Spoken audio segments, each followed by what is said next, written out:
교회사에 있어서 기쁨과 고난이 얽힌 그런 달입니다. 1885년 4월 5일은 언더우드 목사님이 복음을 들고 인천항에 첫 발을 내디딘 바로 역사적인 날입니다. 이때부터 어둠에 깃든 이 땅에 복음의 씨앗이 뿌려져서 많은 교회들이 생겼고, 지금은 열방을 섬기는 제사장 나라로 복을 받게 되었습니다. 그러나 한국교회가 이처럼 성장하기까지 수많은 성도들이 피를 흘려 순교함으로써 성장의 큰 밑거름이 되었습니다. 1944년 4월 15일은 예수천당으로 유명한 최권능 목사님이 일제의 고문으로 순교한 날입니다. 한 주간 후인 4월 21일은 주기철 목사님이 신사참배를 반대하다가 순교한 날입니다. 그래서 한국교회는 4월을 순교의 달이다 이렇게 말합니다. 세상에서도 4월은 잔인한 달이라 이렇게 말하고 있습니다. 4월을 왜 잔인한 달이라고 했을까? 우리가 잘 아는 T.S. 엘리어트라고 하는 사람의 황무지에 나오는 식구에 이런 글이 있습니다. 4월은 가장 잔인한 달, 죽은 땅에서 라일락을 피우며 추억과 욕망은 뒤섞이고 봄비로 무기력한 불의의 생명을 돋게 한다 하는 시입니다. 이 시의 배경은 1차 세계대전이 끝난 뒤에 황폐한 도시와 사람들의 피폐하고 곤궁한 삶이 언습한 가운데서도 어김없이 대지는 새 생명으로 움트고 산하에는 꽃들로 만발한 상황이 되니 이걸 바라보는 시인의 가슴은 어땠을까? 시인뿐만 아니라 사람들이 한편으로는 좋으면서도 또 한편으로는 자신들의 암담한 상황에 놓여 있으니 얼마나 잔인한 느낌이 들었겠습니까? 그래서 4월을 잔인한 달이라 이렇게 말을 합니다. 계절의 태풍이 4월에 시작이 되고 우리 인생의 봄에 태풍이 또한 불기도 합니다. 봄에는 유혹도 많고 또 실망도 또 실수도 사고도 많이 일어납니다. 우리 인생살이에는 이렇듯 많은 태풍이 있습니다. 마치 오늘 본문의 말씀처럼 강한 바람이 불고 폭우가 쏟아지고 홍수가 나서 모든 것들이 일시에 다 휩쓸려 가버리는, 무너져 내리는 이런 일들이 곧잘 있습니다. 그때나 기초가 튼튼지 못한 집이나 인생은 다 무너집니다.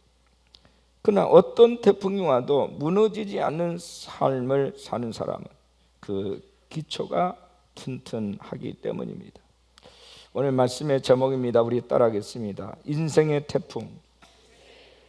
인생의 태풍. 우리 인생살이에는 많은 태풍이 있습니다. 저는 오늘 세 가지 태풍을 좀 드리고자 합니다. 첫 번째는 유혹이라고 하는 우리 인생의 태풍이 있습니다. 사탄은 하나님의 아들 예수님께 와서 유혹을 냈습니다. 그 유혹은 예수님께 세 가지로 시험하는 유혹이었습니다. 하나는 너의 능력을 나타내서 돌이 떡이 되게 하라 하는 시험입니다. 물론 예수님은 돌이 없어도 떡을 만드실 수 있고 다른 어떤 것으로도 떡을 만들 수 있으신 분이십니다.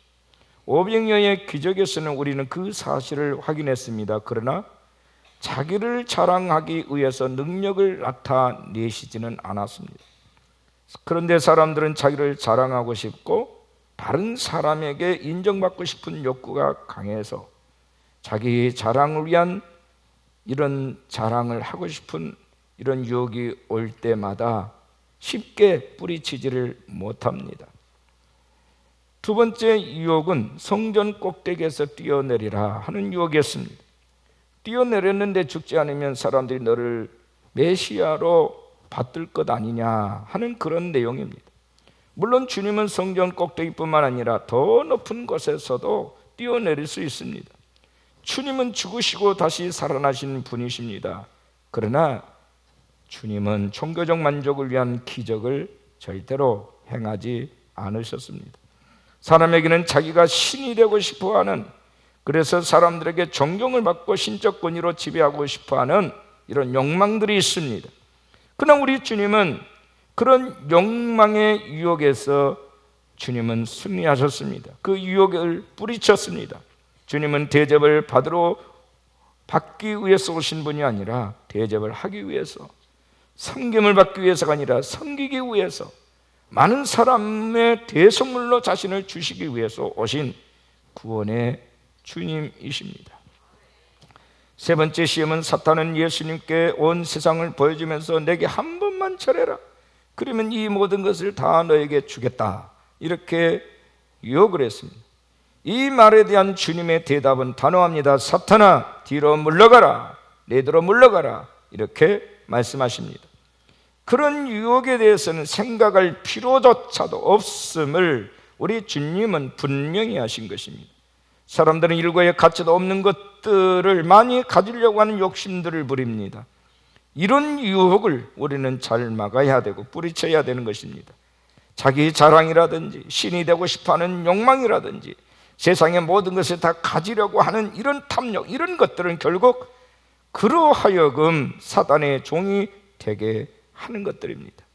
베드로 사도는 이렇게 고백합니다. 근신하라, 깨어라, 너희 대적마귀가 우는 사자같이 두루다니며 삼킬 자를 찾나니 너희는 믿음을 굳건하게 하여 그를 대적하라. 이는 세상에 있는 너의 형제들도 동일한 고난을 당하는 줄을 알미라. 그는 이런 고백을 할 뿐만 아니라 권면을 했습니다. 근신하라, 깨어라, 너희 대적마귀가, 우리의 대적마귀가 우는 사자처럼 삼킬 자를 찾기 위해서 혈안이 되어 있다, 이렇게 말을 합니다. 여러분, 사탄은 우리에게 많은 유혹을 합니다. 무슨 유혹을 할까요? 하나는 탐욕입니다. 인류조상 아담과 하와는 하나님이 금단하신 열매까지 탐욕으로 그것을 취함으로 말미암아 넘어졌습니다. 그래서 저주와 심판에 떨어지고 말았습니다. 탐욕으로 인하여 타락해서 물질에 대한 욕심입니다. 많은 것을 가지려고 하는, 다 하락했는데 이것은 안 된다, 이 금단하신 실과마저도 탐을 내는 이런 유혹을 뿌리치지를 못했습니다. 야고보서 1장 15절에 욕심이 잉태한 적 죄를 낳고 죄가 장성한 적 사망을 낳는다 했습니다. 또 무슨 유혹이 있습니까? 시기, 질투, 살인이 있습니다. 사탄은 가인과 아벨 사이에 시기와 질투심을 일으켜서 살인죄를 가인으로 하여금 짓게 만들었습니다. 시기, 질투는 다른 사람이 자기보다 더 잘 되었다고 생각할 때 생기는 것들입니다. 그 뿌리를 보면 공명심과 교만이 있습니다. 잠언 14장 30절에 평안한 마음은 육신의 생명이지만 시기는 뼈를 썩게 한다, 이렇게 말씀을 하고 있습니다. 시기질한 사람은 뼈가 썩습니다. 제가 논문을 준비하면서 치부에 관한 글들을 이렇게 많이 봤는데, 통계 중에 남을 시기하고 질투한 사람들은 뼛속에 질환이 많이 있다, 통계가 그렇게 나와 있어요. 하나님 말씀 그대로입니다. 시기는 뼈를 썩게 한다. 젊은 날에 쓸데없는 경쟁심은 시기 질투를 가져옵니다. 그리고 그 사람을 죽이고 싶을 정도로 미워하고 증오하고 어떤 일은 살인에까지 가게 됩니다. 또 어떤 유혹이 있을까요? 음란이라는 유혹입니다. 사탄이 이성에 유혹을 합니다. 노아 용수 때 사람들이 지는 대표적인 범죄는 음란이라고 얘기합니다. 잠언 6장 2절에 하나님의 아들들이 사람의 딸들의 아름다움을 보고 자기들이 좋아하는 모든 여자를 아내로 삼았다, 이렇게 말하고 있습니다. 정상적인 관계가 아니라 자기가 좋아하는 모든 여자를 아내로 삼았다. 모든 여자, 다수입니다. 복수입니다. 한 사람으로는 만족하지 못합니다. 어떤 유혹이 있을까요? 권세욕이 또한 있으면 사탄은 권세욕으로 미혹을 합니다. 사람들에게 하나님을 대적하기 위한 바벨탑을 쌓도록 미혹을 했습니다. 지금은 지식의 바벨탑, 과학의 바벨탑을 쌓고 있는 시대가 되었습니다. 이같이 장세기에 나타나는 사단의 유혹의 수법은 지금도 똑같이 오늘 우리에게 적용되어지고 있고 쓰여지고 있습니다.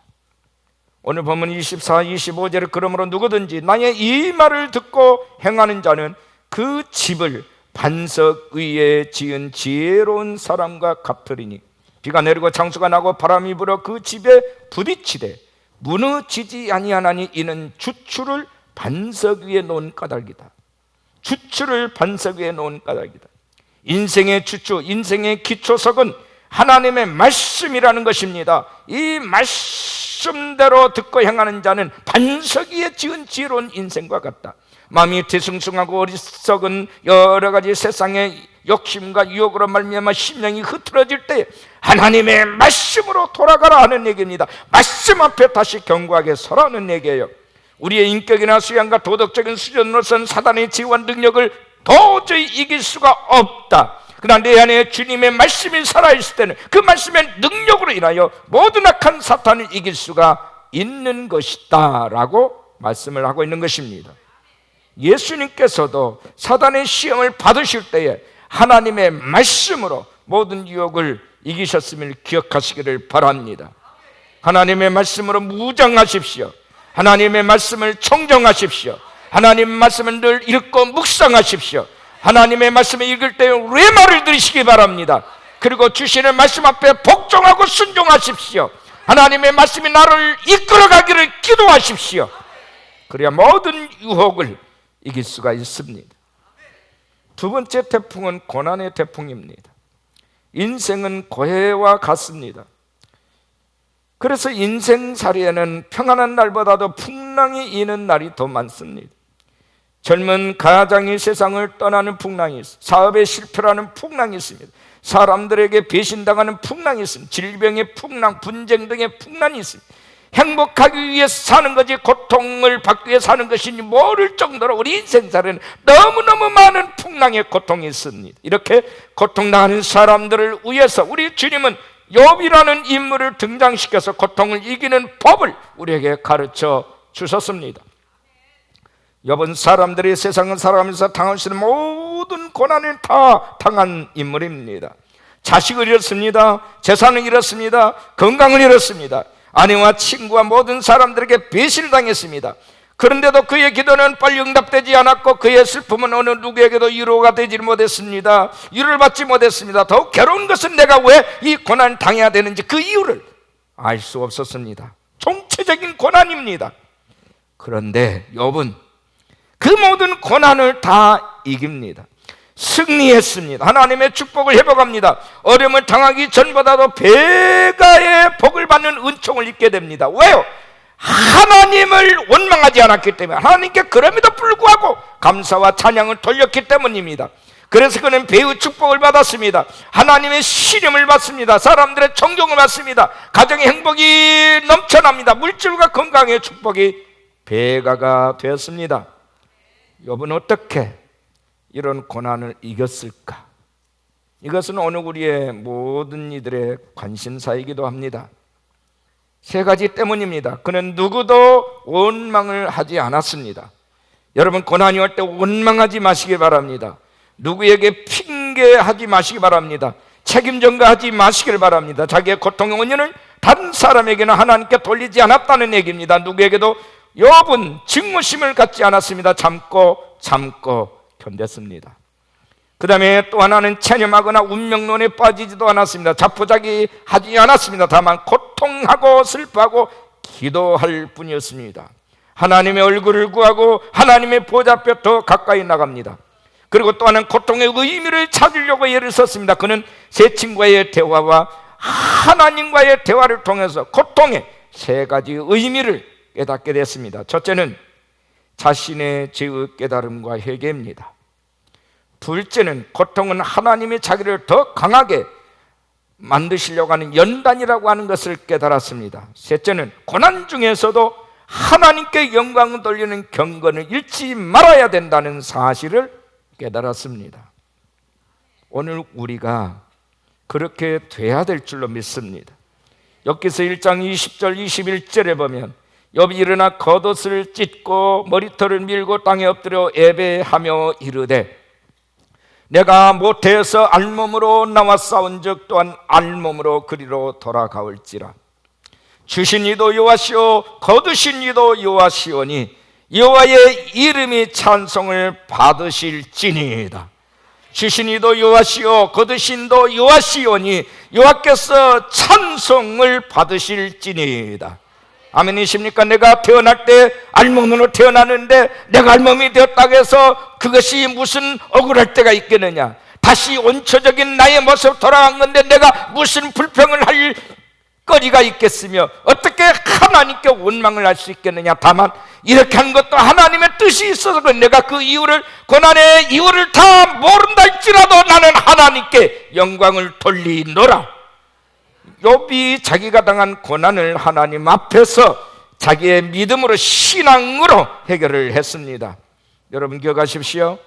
마태복음 11장 28절에 수고하고 무거운 짐진 자들아 다 내게로 오라, 내가 너희를 쉬게 하리라. 수고하고 무거운 짐진 자들아, 여러분 짐 없는 사람, 수고하지 않는 사람들이 어디 있습니까? 다 내게로 오라는 것입니다. 수고하고 무거운 짐이 느껴집니까? 더 그 가중치가 여러분을 더 강하게 억누르고 있습니까? 그래서 절망이 오고 좌절합니까? 이때는 여러분 주님께 오라는 사인으로 들으라는 얘기예요. 다 내게로 오라. 그러면 내가 너희를 쉬게 하겠다. 내가 너에게 안식을 주겠다. 너에게 힘을 주겠다는 겁니다.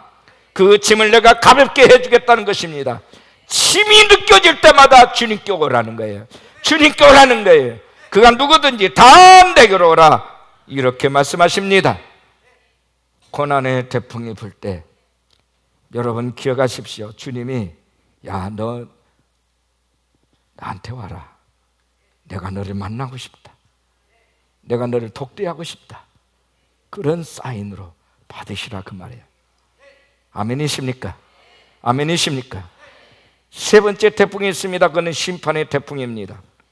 본문 26절 27절을 주목하십시오. 나의 이 말을 듣고 행하지 아니하는 자는 그 집을 모래 위에 지은 어리석은 사람 같으리니 비가 내리고 창수가 나고 바람이 불어 그 집에 부딪히며 무너져 그 무너짐이 심하다. 이 풍랑을 통해서 심판하겠다는 것입니다. 반석 위에 세운 집이 아닌 모래 위에 세운 집은 반드시 무너진다. 이 말은 반드시 내가 심판하겠다. 그 무너짐이 심하게 되리라. 억울할 것도 없어요. 왜요? 기초가 잘못되어 무너졌는데 누굴 원망하겠어요? 심는 대로 거두는 건데요. 그가 행한 대로 거둘 뿐인데요. 여러분 기억하십시오. 하나님은 심판의 하나님이십니다. 사람은 하나님의 심판에서 벗어날 길이 없습니다. 시편 139편 7절 이하에 내가 주의 영을 떠나 어디로 가며 주의 앞에서 어디로 피하리이까? 내가 하늘에 올라갈지라도 거기 계시며 수월에 내 자리를 펼지라도 거기 계시나이다. 내가 새벽 날개를 치며 바다 끝에 가서 거주할지라도 거기서도 주의 손이 나를 인도하시며 주의 오른손이 나를 붙드시리이다. 할렐루야. 사실입니다. 주의 손을 피할 자가 없습니다. 하나님의 심판을 피할 자가 없습니다. 여러분, 하나님은 공의 하나님이십니다. 사랑의 하나님은 우리에게 구원으로 역사하셨고 공의 하나님은 심판으로 역사하신 분이십니다. 공의 하나님, 사랑의 하나님은 동전의 양면과도 같습니다. 한편으로 보면 하나님의 사랑과 자비와 공의를 우리가 엿볼 수 있습니다. 그러나 반대편에서 보면 하나님의 명령의 말씀대로 불순종하지 않을 때에 오는 심판이 가혹하다. 가혹하다. 여러분, 심판이 어떤 유형의 심판이 있을까요? 심판은 세 가지가 있습니다. 첫째는 현재에 대한 심판이 있어요. 다윗이 우리아의 아내를 빼앗았습니다. 나단은 다윗에게 가서 하나님의 말씀으로 책망을 했습니다. 사무엘 하서 12장 14절에 이 일로 말미암아 여호와의 원수가 크게 비방할 거리를 얻게 하였으니 당신이 낳은 나이가 반드시 죽으리이다. 다윗에게 말합니다. 원수에게 당신은 명분을 줬다 이거예요. 당신에게 명분을 줬다. 이제는 비방거리를 얻게 하였다. 그러므로 당신이 낳은 아이는 반드시 죽을 것이다. 당신이 회개하면 하나님 용서해 주시겠지만 그러나 사탄이 명분거리를 찾았으니 너희 아들은, 너희 아이는 죽게 될 거다. 무슨 얘기예요?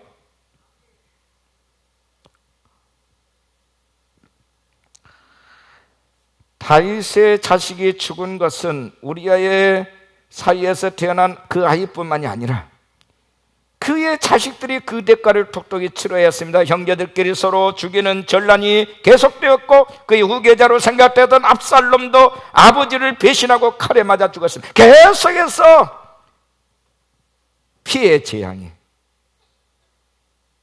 그 가정에서 떠나지 않았습니다. 우리가 어떤 죄를 지었다 할지라도 하나님께 용서를 구하면 다 용서해 주십니다. 그러나 반드시 대가는 치러야 된다. 대가를 치르지 않냐고 거저 다 용서해 주면 사람들이 하나님의 사랑을 곡해하고 이용하거든요. 하나님을 이용한다는 말이에요. 하나님은 용서를 해 주실 때 대가를 치르라. 순종치 아니함으로 말미암아 오는 대가는 네가 치러야 된다. 무서운 말씀. 요즘 뉴스를 보면 살만하다 하는 얘기보다도 정말 너무 힘들다 못 살겠다 하는 얘기가 더 많이 나오고 있습니다. 현실에 담긴 고통이 너무 심하다는 것. 형제들끼리 서로 싸우고 성도들끼리 서로 대적합니다. 이로 인해서 개인 죽고 집단이 죽습니다. 전부 우리 주변에는 죽음 얘기뿐입니다. 우리가 죽으면 지금의 인간의 모습이 완전히 없어지고 우리가 아는 모든 사람들과의 관계도 다 완전히 단절이 됩니다. 죽으면 만날 사람도 없고 쳐다볼 사람도 없습니다. 그것이 제일 안타깝죠. 그러나 오늘 예수님은 우리 한 사람 한 사람이 죽었다고 해서 세계와 우주의 생명이 다 끝나는 건 아니라는 것입니다. 이걸 말씀하고 있습니다. 하나님 말씀을 들으십시오. 출애굽기 20장 5절 위하여 그것들에게 절하지 말며 그것들을 섬기지 말라. 나 내 하나님 여호와는 질투하는 하나님이다. 나를 미워하는 자의 죄를 갚되 아버지로부터 아들에게 3, 4대까지 이르게 하거니와 나를 사랑하고 내 계명을 지키는 자에게는 천대까지 은혜를 베푸느니라. 할렐루야. 하나님의 말씀에 벗어겨져서 하나님 하지 말란 것을 골라 행하고 하나님 외에 다른 신들을 만들고 우상을 섬기는 사람들에게는 하나님이 질투하겠고, 그 질투의 그 하나님의 진노가 아비의 죄에서 1대에서 끝난 게 아니라 3, 4대까지 대가를 치르게 하겠다. 그러나 하나님의 말씀대로 살고 하나님의 사랑, 하나님의 계명을 지키는 천대까지 은혜를 베풀겠다. 천대까지란 말은 사실은 무한대예요. 그죠?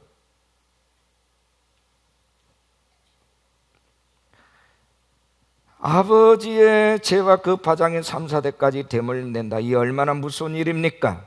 이 말씀은 자기가 지은 죄는 자기 때에서 확실하게 끊으라는 얘기예요. 확실하게 용서를 받으라는 얘기예요. 용서를 받았다 할지라도 그 대가를 자손 3, 4대까지 간대. 그마저도 용서를 구하지 않으면 그 죄는 계속 자식의 대대로 되면 되는. 그래서 이 세상이 더 갈수록 악해지는 거예요. 더 사악해지는 거예요.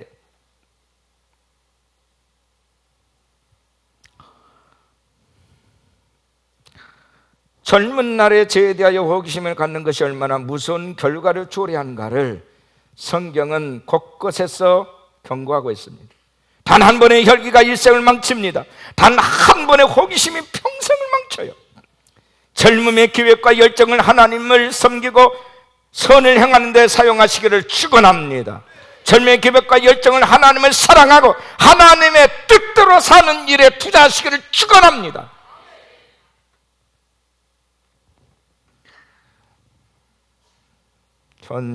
현세 심판 무섭습니다.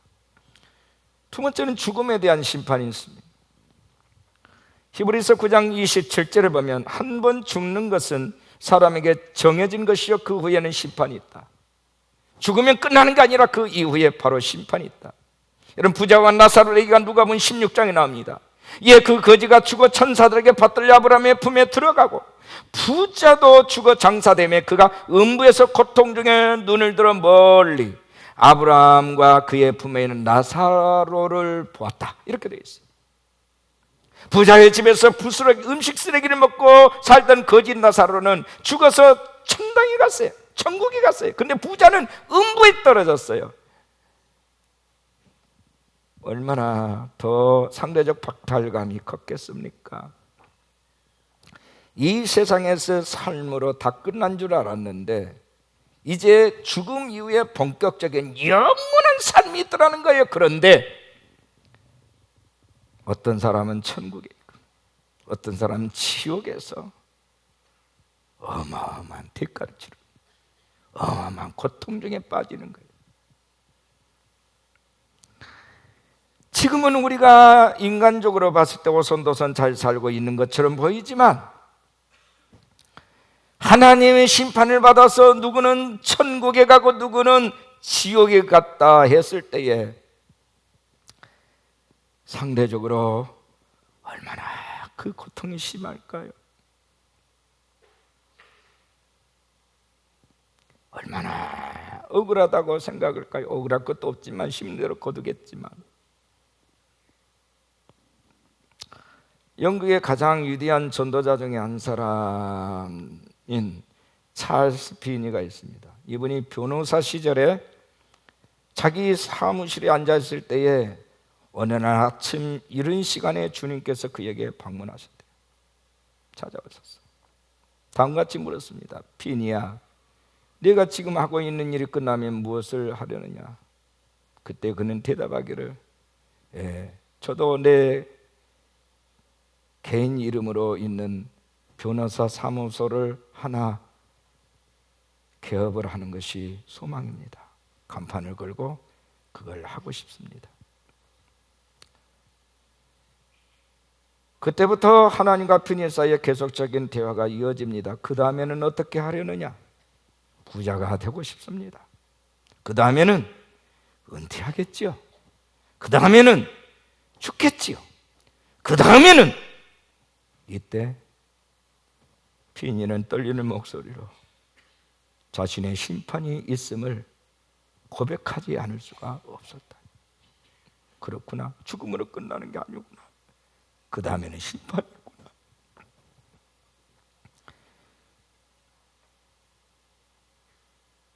그는 정말 그 다음에 무슨 일이 일어날지에 대한 두려움으로 인해서 밤말쯤 떨어진 숲속으로 들어갔습니다. 하나님 앞에 엎드려 간절히 매달리기 시작합니다. 오랜 투정 끝에 자신의 영혼의 구원의 문제를 해결하고 거기서 그는 결단을 합니다. 이제 주님, 내 남은 생에는 복음을 위해서 살겠습니다. 하나님의 영광을 위해서 살겠습니다 하고 결단하고 나와서 그때부터 그는 전도자의 일생을 걸어가게 됩니다.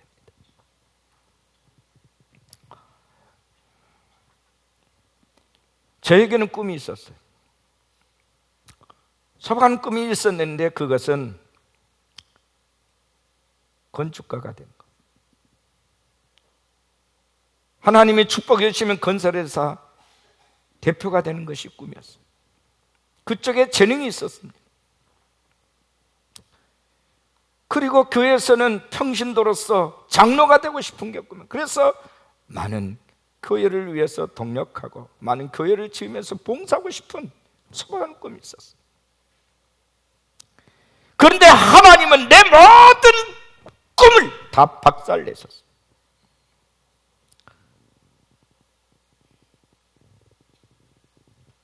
그리고 그렇게 어렵다 하던 좁은 길, 주의 종의 길을 걷게 하셨어요. 저는 싫었습니다. 얼마나 하나님께 반항을 하고 도망을 쳤는지 몰라요. 기도도 안 했어요. 기도 시간 눈 뜨고 있었어요. 왜? 기도만 하면 너는 주의 종이 되거라 하는 것 같아서 기도를 안 했어요. 그런데 두들겨 맞고 주의 음성을 들었는데, 이놈아, 내가 너를 복음의 사신으로, 하나님의 말씀을 대언하는 메신저로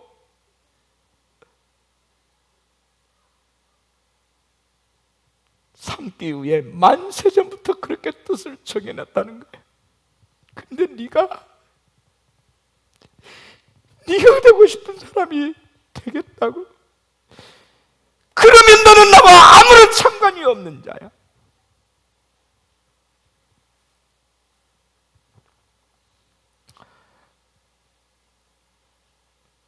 하나님, 저는 자신이 없어요. 아무나 죄종이 되는 겁니까?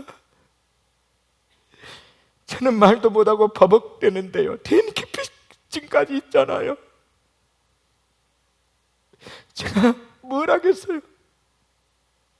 사람을 보면 숨고 싶은데.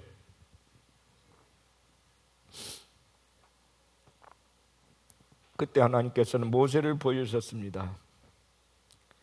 내가 모세를 어떻게 쓴지 너도 알지 않느냐? 내가 그 입에다가 내 말을 넣어줘. 내가 너에게도 내 말을 넣어주마. 그는 인생의 말령 죽음을 준비하고 때 썼지 않느냐? 그의 인생은 말을 막대기였는데 내가 글을 썼지 않느냐? 나도 너를 그렇게 쓸 수가 있다는 것을 왜 믿지 못하느냐?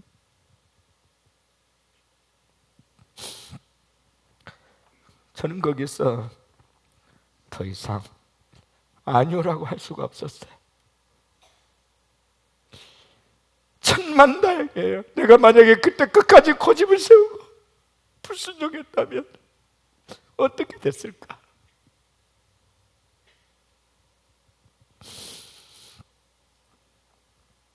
하나님께서는 모든 피조물을 각각의 용도대로 만드셨습니다. 하나님의 생각대로 지으신 거예요. 이 사람은 이런 용도로 쓰고 저 사람 저런 용도로 쓰겠다고 하나님이 이미 결정하셨어요. 근데 우리는 싫대요. 그게 싫다는 거예요. 우리가 교회를 다녀도 예배를 드려도 매를 맞는 이유는 바로 그것 때문입니다.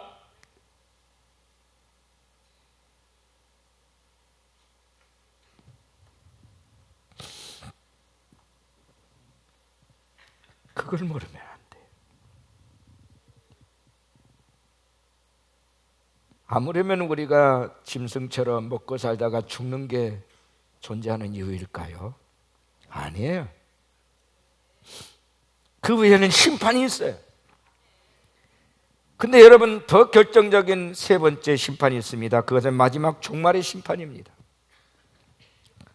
예수님이 재림하실 때 오는 심판이요, 고린도후서 5장 10절에 이는 우리가 다 반드시 그리스도의 심판대 앞에 나타나게 되어 각각 선악간에 그 몸으로 행한 것을 따라 받으려 함이라. 요한복음 5장 28절에 이를 놀랍게 여기지 말라. 무덤 속에 있는 자가 다 그의 음성을 들을 때가 오나니 선한 일을 행한 자는 생명의 부활로, 악한 일을 행한 자는 심판의 부활로 나으리라. 마지막 우리 주님이 재림하실 때에 영원히 죽지 않은 몸으로 다시 부활하는데, 정말 어떤 사람은 생명의 부활로 나타나, 어떤 사람은 심판의 부활로 살아난다는 거예요. 자, 예수님께서 십자가에서 죽으셨습니다. 무덤 속에 안치했을 때에 사흘 만에 부활하셨는데, 그냥 죽었던 몸이 살아난 그 상태가 아니고 영원히 죽지 아니할 영화로운 몸으로 살아나서, 이것을 우리는 부활이라고 합니다. 이 부활체는요, 시공간을 초월합니다. 제자들이 두려워 떨고 있는 어느 집 속에 주님은 벽을 뚫고 들어왔습니다. 이게 부활이에요. 너희들이 이렇게 신령한 몸으로 다시 살게 된다. 근데 그날이 심판주로 오시는, 재림하신 예수님이 오시는 그날이다.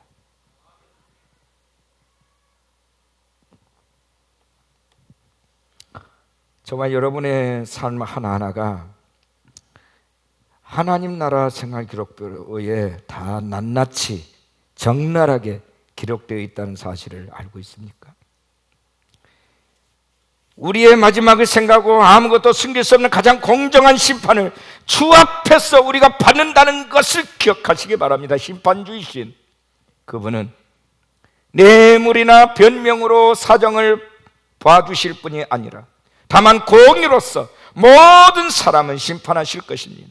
전능하신 하나님보다도 사람을 더욱 두려워하는 인생들, 그들이 하나님 앞에서 뻔뻔하고 당당하게 맞서는 동안 마지막 준엄한 하나님의 심판은 그들이 행한 대로 그들을 심판하실 것입니다. 우리가 살아있는 동안에 우리의 노력과 우리의 눈물들이 결국 하늘에 상달되어지는 재물이 되지 못한다면 우리의 모든 인내도 우리의 모든 수고도 헛될 수밖에 없음을 기억하시기를 바랍니다. 마태복음 5장 26절에 진실로 내게 이르노니 네가 한 푼이라도 남김이 없이 다 갚기 전에는 결코 거기서 나오지만, 이건 비유입니다. 빚진 자가 다 갚아야 돼. 단 한 푼이라도 갚아야 되듯이 너희가 심판대 앞에서 너희가 저지른 모든 것에 대해서 적나라하게 내가 그 책임을 추궁하겠다. 그 얘기예요. 적나라하게 숨길 수가 없어요. 하나님 앞에 가서 들을 칭찬이 있으십니까?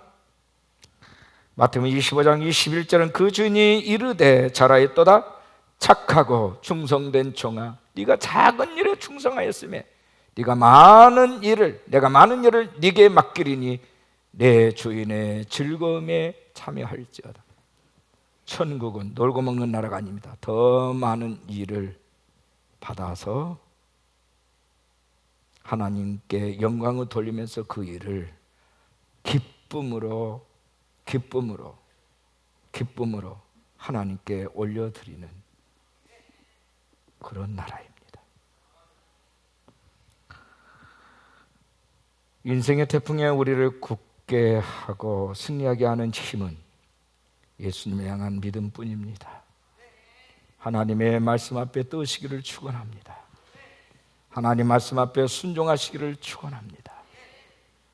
그러므로 누구든지 나의 이 말을 듣고 행하는 자는 그 집을 반석 위에 지은 지혜로운 사람 같으리니 비가 내리고 창수가 나고 바람이 불고 그 집에 부딪히되 무너지지 아니하나니 이는 주추를 반석 위에 놓은 까닭이다. 여러분의 인생에 태풍이 불 때에 무너지지 아니할 집으로 승리하기를 바란다면 하나님의 말씀을 듣고 행하시기를 주 예수의 이름으로 축원합니다. 말씀 앞에서 떠는 자가 되시기를 축원합니다. 하나님 말씀이 이끄는 대로 기쁨으로 순종하시기를 주 예수의 이름으로 축원합니다.